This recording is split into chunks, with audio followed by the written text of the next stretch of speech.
I bought a lot of extra seeds. And the reason I wanted to do that was to thank our subscribers. And we'll get into that into more detail. We intend to give away some of the seeds that we've got coming in. Hi there, welcome back to my channel. Today we're going to talk about what went well and what went wrong in our garden this year. Our 2020 garden has been totally different. As you know, this was a COVID-19 year, and 2020 wasn't anything like what we had expected. I know I kept imagining, oh, will this be like the Roaring 20s back in the 1920s?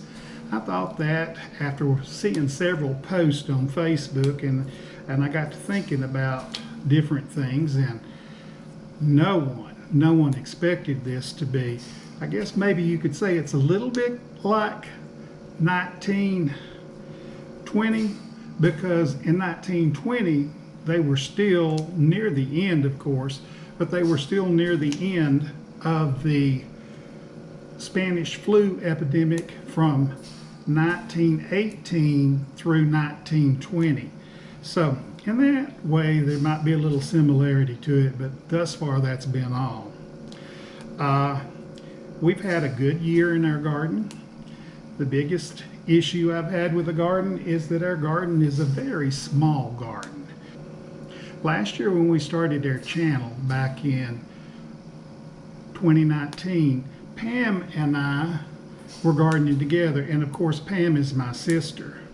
But then this year with COVID-19 we were self-isolating, and so getting together to do a garden just really wasn't possible. So I have done a lot of gardening here. For those that watch my videos, you'll know that prior to this year I had a small garden in the back here.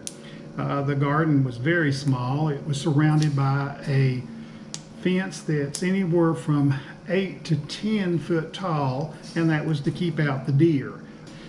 This year in our garden, let's talk about some of the things that were failures. We'll start with the failures and then we'll go to the successes. The thing that I really felt was my biggest failure this year in the garden is that I expected our weather to be similar to what it was in 2019.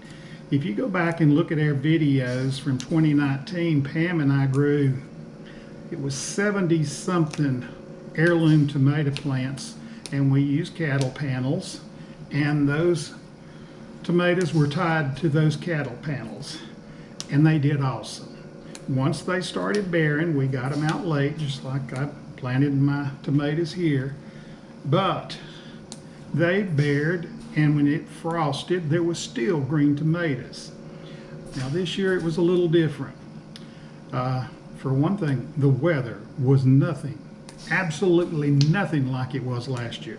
Last year was a perfect summer for raising a garden. We had ample rain. There were a few times when things would get a little dry between the rain showers, but it still wasn't bad. 2020 was totally different. There was at least a month and a half there, almost 2 months, that we had way too much rain. We went through a period of over 4 weeks where we had a rain not once today, sometimes 2, sometimes 3 times, and I'm not talking about just a little shower. These were rather large rains. So the ground got too wet, the humidity was extremely high, and the temperatures were above 90. Our tomato plants here at my urban garden where I live got blight. Another thing that didn't do real well for us was our radishes. The radishes came in, we didn't pick them. We like radishes roasted, and we like a few of them, but when I first planted them, I planted too many. We're not going to use a lot of radishes at one time. It's nice to have a few radishes to roast. We really like roasted radishes. So that's something that was sort of a failure in that I didn't plant my seeds by staggering them. I should have planted a few seeds, waited a week, planted a few more seeds, etc. Those things are very, very important. Now, the things that I did have that did well, I planted several little patches of Blue Lake beans, and they have done very well. But now I've always had great success. These are brown Kentucky Wonder pole beans, and as you'll see, even on the small beans, I'm pulling strings. The reason that I tend to like the Blue Lake bunch beans is because there are no strings. Even when the bean gets big, there's not any strings. Those beans are absolutely excellent to cook in stir fries, etc., simply because they're a very tender bean. So those were a great success. Just didn't have enough of them planted. Another thing that we had success with here is our okra. My only problem is it's an urban garden. I did not plant large rows of here simply because I didn't have large rows. When you're an urban gardener, you have a small garden. There's nothing wrong with that. You just have to plant a little bit of stuff here, a little bit of stuff there, and try to get fresh produce for yourself. I think I've really been blessed in that we've managed to put back a lot of things for the coming winter, and we'll be able to enjoy our fresh garden produce this winter. Our little squash that we grew this year, we grew both zucchini here as well as the yellow crookneck squash.